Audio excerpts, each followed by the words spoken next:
Hi, welcome to Living Well. We are so thankful you joined us for finishing up our segment on boundaries. We talked about boundaries with parents and adults last show, and now we're going to talk about boundaries with children today. We have a child specialist and adult specialist, Sharon Stevens, who's here from Cornerstone Counseling Center, and she's going to talk about boundaries with kids. Welcome, Sharon. Thank you. Can you give them a little bit of an idea of what boundaries, the term boundaries, actually means? Boundaries is another word for limits. And so when you think of a physical boundary, like a property boundary, then that is setting a limit on, and it's also denotes ownership. And so time can be an example of a boundary. You're supposed to report to school or work at 8 o'clock. That's a boundary. Saying no. So words can be used as boundary. So no, this is not acceptable. So it's a way of setting limits. Okay. So like for children, since we're talking about parenting and boundaries with kids today, a good boundary would be the rules that we set. Yes. For the children. Okay, the rules in the house. So that's what we're thinking about today. It gets a little more complicated when we're talking about adults, but we're going to try today to just talk about parenting, the goals of parenting, and how you set those boundaries with kids, really how you go about setting them. That's your job today to fill us in on that, and I'll help you along.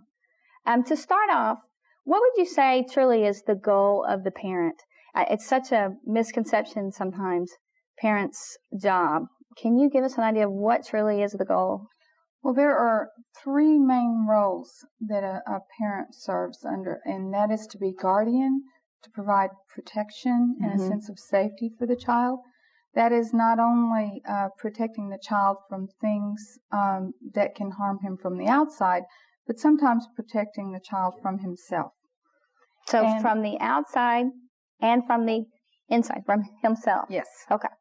If we give a child too much freedom to make choices for themselves, then they could make decisions that could cause them harm.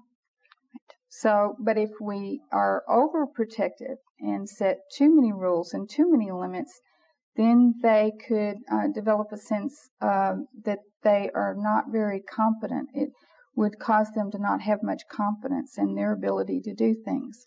So is that still is the guardian area? The guardian area is balancing a sense of freedom and limits. So we're protecting them from themselves and from others, safety, food, shelter, clothing, all that. And then also making sure that they follow the boundaries? Where does that come under?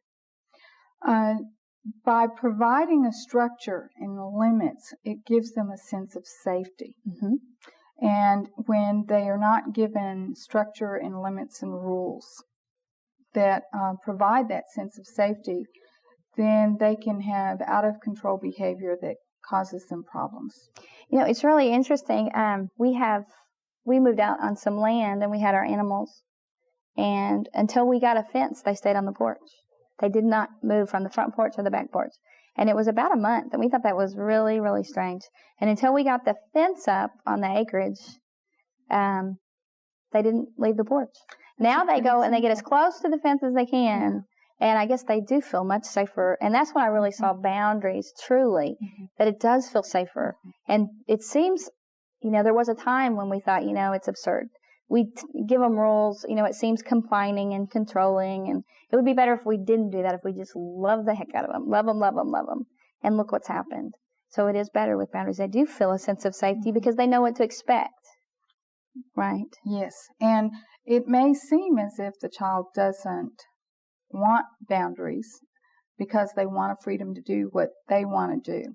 Right. But as a parent, it's our job to know that we know better than they do what's best for them, and that those boundaries, those rules for safety, really do help give them that sense of security and protection, and that you care for them.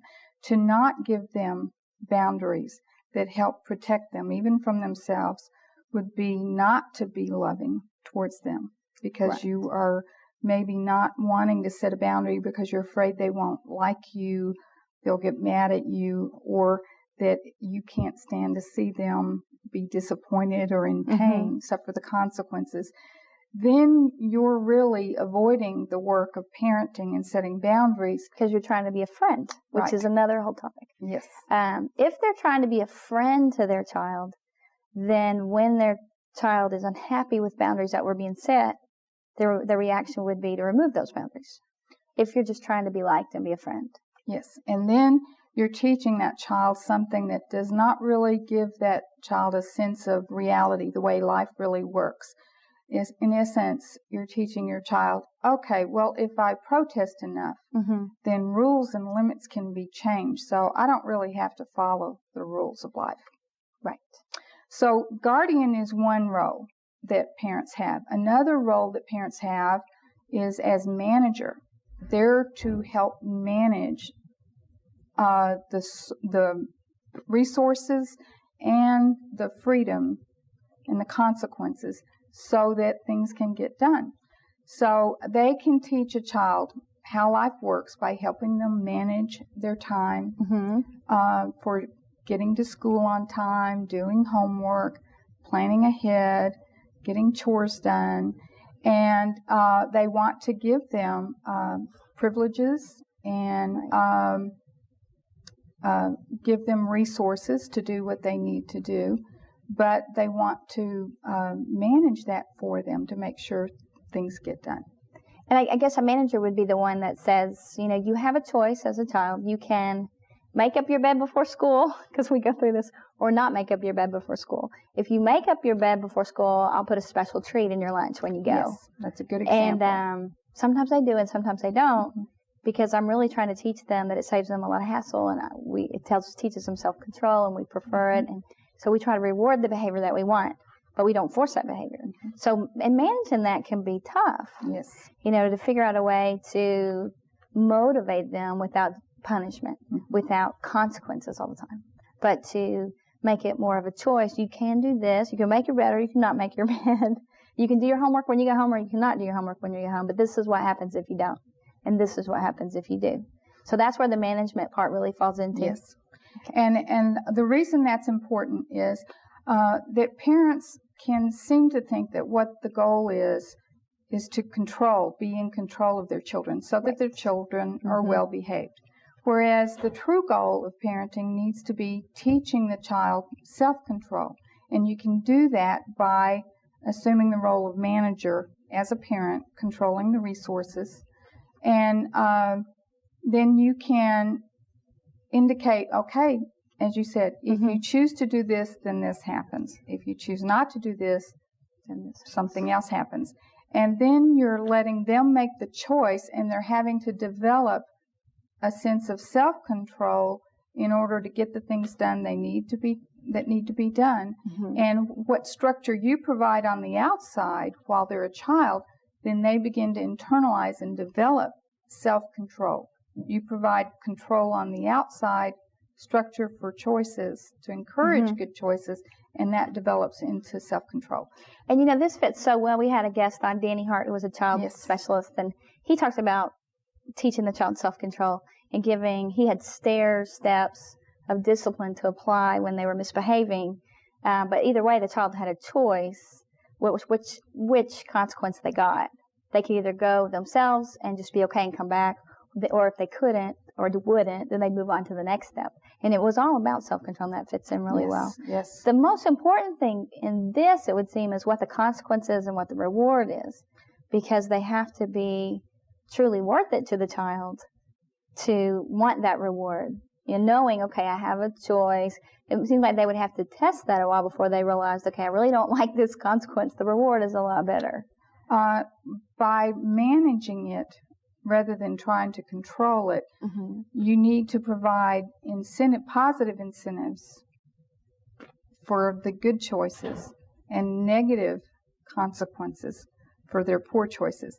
And you essentially manage it by making the negative consequences strong enough that it encourages them for good choices. And it's good if the consequences are appropriate for whatever the issue is, so that they learn something about reality, how life works. And so if they don't plan ahead, then they're not going to have the resources they need to prepare a science project. They're going to be limited. And that's the way things would be in real life. Right. Whereas if a parent bails them out, then they could go through life expecting people to always bail them out, that they don't have to plan ahead because there'll always be someone there to help them figure things out. And we talked about this a little bit with the boundaries show we did before, whereas anytime you remove the consequences from somebody, they don't know the consequence. They haven't felt the pain, so they almost have to repeat the mistake again and feel the consequences before they learn. So anytime you remove it, you're removing a teachable moment from them. Yes, and it's much better for them to learn that as a child, either from a missed lunch because they forgot their lunch money, or a missed opportunity to go to Six Flags or Wet n Wild, than to lose it from a consequence of losing their job or losing their marriage.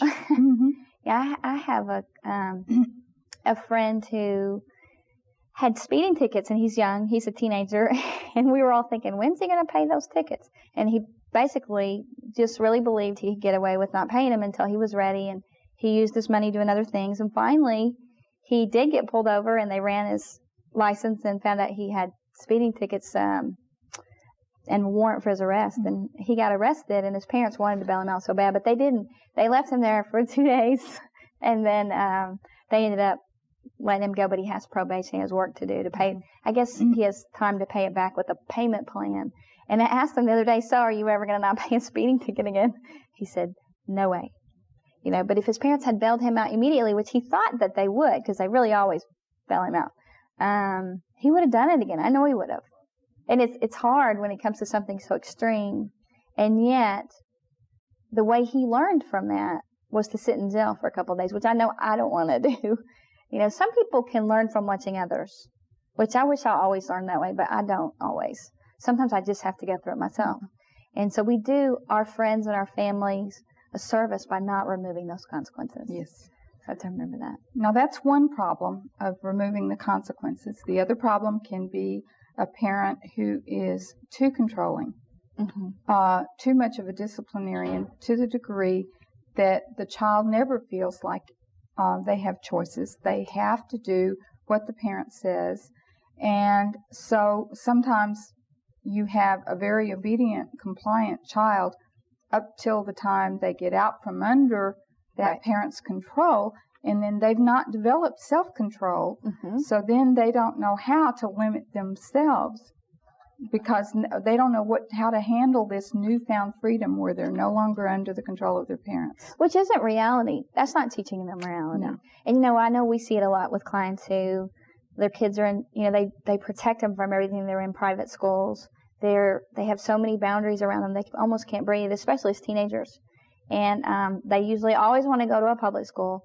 And I've seen it so many times when the parents believe, well, I can let them go to a public school. It's getting kind of expensive. They have a really good foundation in the Christian world, and we've set rules, and they really know how to live. And as soon as they get in that public school and they get some freedom, they just go ballistic. And, I have to say to them, okay, so were all your choices and morals and principles your parents, or were they yours? And they said, I just did what they told me to do because I had to. I didn't get to make those choices. I didn't get to have those freedoms. They didn't realize the parents don't realize by letting them choose and seeing the rewards, the consequences of life, even as a child, that as they grow up, you keep those and you live that way and you learn to make good choices instead of somebody making all your choices for you. We are going to go to a break, and then when we come back, we'll talk about the other parent's role. What's the third one? There's a guardian, and then a manager. And the source. The source. Providing and meeting their needs. Okay, we'll talk about how a parent can be a source, and we'll see you in just a few minutes.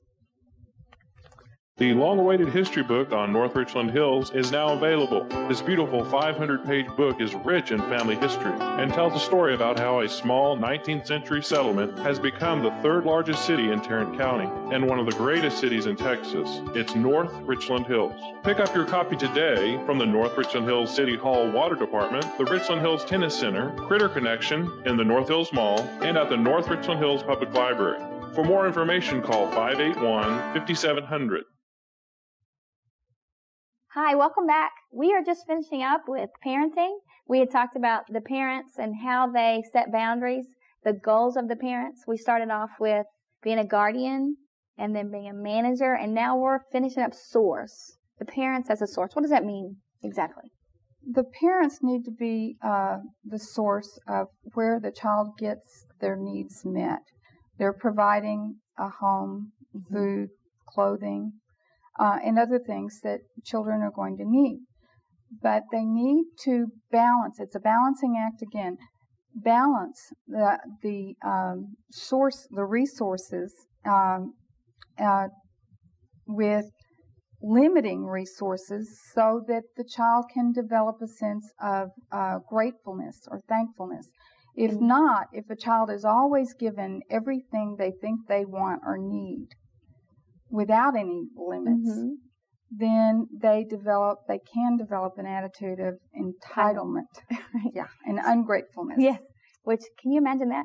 Sharon and I are always doing boundaries and working with boundaries with kids, with clients. It's one of our favorite areas to talk about. And when you start talking about kids feeling entitled, I'm always amazed at how much, even for how long I've been setting boundaries with my kids, how entitled they feel at times and everything. I mean, especially TV after school. I saw it yesterday.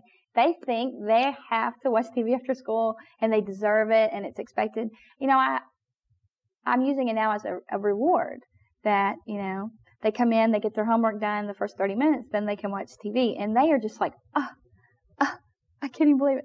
So things that we've taken for granted, people who don't have all those things today, we see a lot of people who don't have much. And those kids don't expect that. They just don't have that. And yet we're so used to just thinking it's, you know, just the basics. But you can use any of those things as rewards. Oh, yeah. And one area of entitlement for those that are hitting the teenage years seems to be when a teenager hits the age of 16, then that means I can drive. So, or get a car. Mom, you have to get me a car. I can drive, so I need a car. Right. And instead, it's good for them to have a sense of wanting is a good motivator. So they need to be motivated by what they want to be willing to do things to get them. And that's what's going to keep them motivated through life to work for things that they want, work towards things that they want. And you know, parents, that is so hard because these days so many children have cars when they're 16. And so they look around and they're just following example. You know, everybody else has them. But I know that I did not get a car. Almost all my friends had cars. And so they drove me to school. and in college, I didn't get one until like my second year of college. And I had to work to have the down payment. If I could come up with a down payment, which was like, you know, $1,200, which to me sounded really absurd, my mom would help pay the rest. And when I got that car, I mean, it was old. The doors almost fell out. I mean, it was not a good car. But I felt so special and so thankful that I had been able to come up with the money and for my mom to help me with that. And you just don't see that much anymore. You see kids when they're not getting it angry. Yes. Truly angry. Because the precedent hasn't been set along the way to show them they have to earn things like that. They don't just get them. And so all of a sudden at 16 you go, you have to earn a car. They're like, excuse me? So you just kind of have to set it as you go. So it's just good to be aware as a parent that one of the goals is to help your child develop a grateful heart and not to just feel entitled to everything and getting automatically everything that they want or everything that they need. That would mean a lot of teachable moments, though, from the time they're very small. Yes. Because from the time they're very small, they get the gimmies at the store, and it's so easy to go ahead and get them like a little piece of candy. And we think it's being a good parent then, but you see by the time they're 6 and they're, you know, screaming and yelling because you're not getting them something at the store that you've probably given them too much. Yes. Too often. And we were just at Kmart last night, and my kids didn't ask for much, and I thought, I can't even believe it. Because usually no matter what store you go in, there's something they want. And Katie's like, well, maybe if I could have a lemonade stand with some cookies, I could make a bunch to get a kitty. It was like $17, a stuffed kitty. And I thought that was really neat. But it's been a long time. And still, you get in that checkout line, there's candy. Candy's probably the toughest one for us, on the way out. But strategically placed at the checkout. Now, as far as the consequences go, the boundaries, the rewards, exactly what is the formula, or how would parents set those? How would they go about that? What are some ways to do it the best way? Well, it's good to realize that children are not really going to like limits or boundaries, and that in setting the boundaries, it's going to be good to be clear about what that boundary or limit is, and then to expect them not to like it, either to maybe get angry or just be disappointed and sad about it. And then it's good for parents to empathize with those feelings. Yeah, I know it's hard. I know you don't really like this. But then be firm. But you are going to have to do your homework before you can go outside and play. And so the formula really is setting the boundary, empathizing with them. Empathy. Whatever feelings they're having. Yes, I know it's tough. I know you don't like it. Right. I know you wish you could go swimming before you did your homework. But then to stand firm. And the fourth part of the formula would be, if they are not cooperating with the boundary, then there needs to be consequences. And it's going to be important to follow through with whatever consequences you set if they are not honoring the boundary. And the consequence truly has to be something they feel. And that depends on the age group. No matter what your boundary is, no matter what you're going for, the consequence, they have to feel that pain. With teenagers, it's so different when little kids. I mean, teenagers, you got the pager, the phone, friends, car, and there's so many things that are different. With little children, TV time, snack time, desserts, things like that. Any of those. But the way you can be empathetic, I know for us, is I've really come to understand that it is truly the child's job to test those boundaries. Yes. To see if you really mean what you say. And, they're not getting their way. So one of the ways to test that is to throw a temper tantrum or cry or get angry. And parents, we do it as adults. And I always say, gosh, I wish I could just be disappointed instead of getting angry. Sometimes when I'm just so disappointed, instead of just feeling sad about it, I can get so angry. And I think that is so immature. When I'm disappointed, I wish I could just feel the disappointment instead of feeling anger about it. And kids so often go right to that anger. And that's a test, really, for us. They're saying, do you really mean that? If I pitch a commotion, you'll change your mind, won't you? And that's where we've really got to stand firm and say, I know this hurts you, but I want to let you know no matter how mad you get, I'm not changing this. Because this is for the best. And I want you to trust that I mean what I say, which is very important. Mean what you say.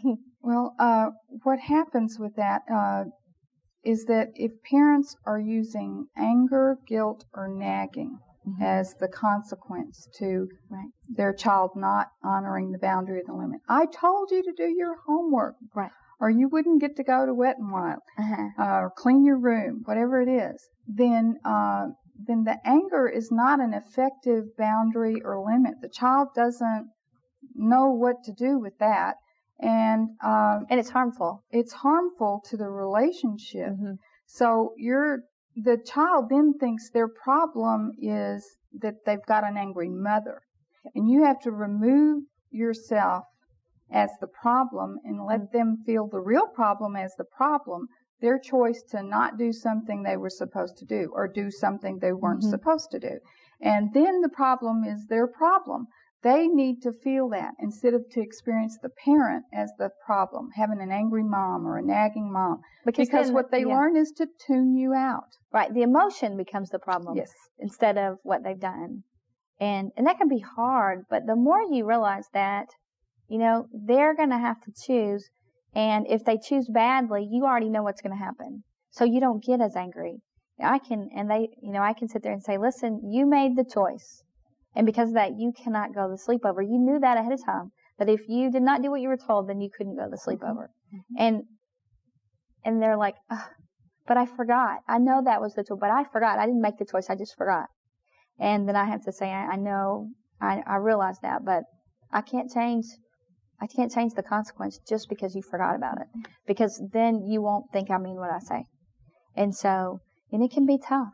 And yet they respect you so much when you do that. When you don't do what you say you're going to do, moms tend to do that a lot because we're so nice and so sweet and so loving. The dads often don't do that. And that's why they seem to be the mean one. We very often give in. We say ahead of time what we're going to do, and it's great, and it's usually perfect. But where we blow it is following through on that. And I tell you, teenagers, they'll say straight out, they don't ever do it. I'll get my car back in a day. And I ask them if they respect them. They go, no. They won't exactly know why they don't respect them.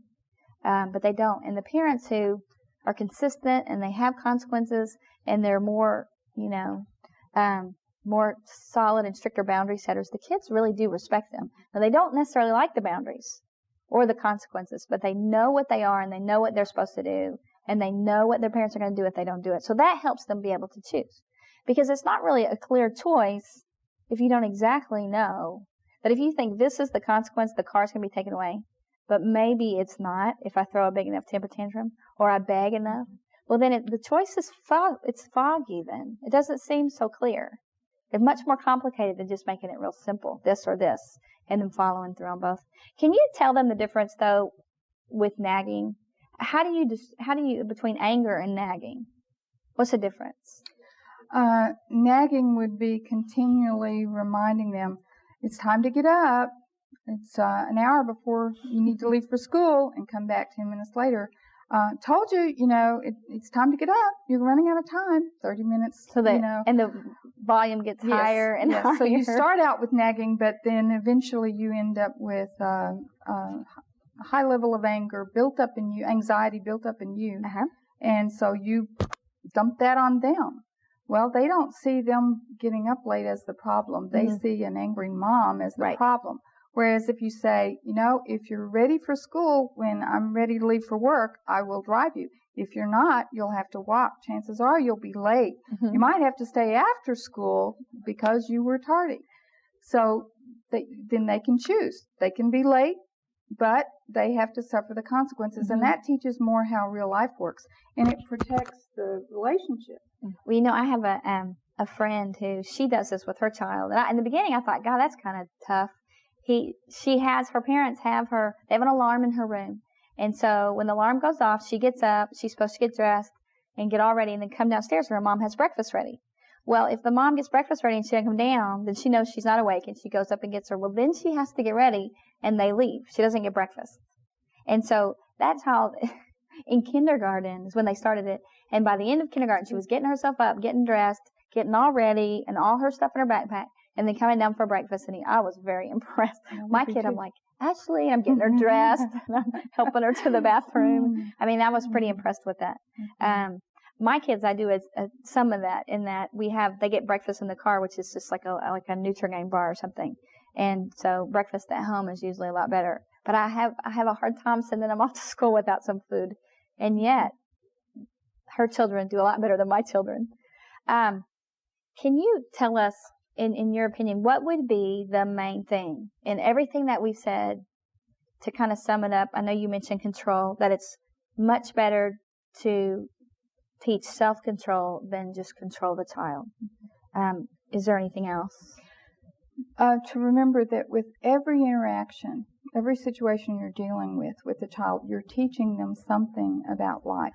Are you really teaching them reality about the way life works that's going to help them, like building self-control?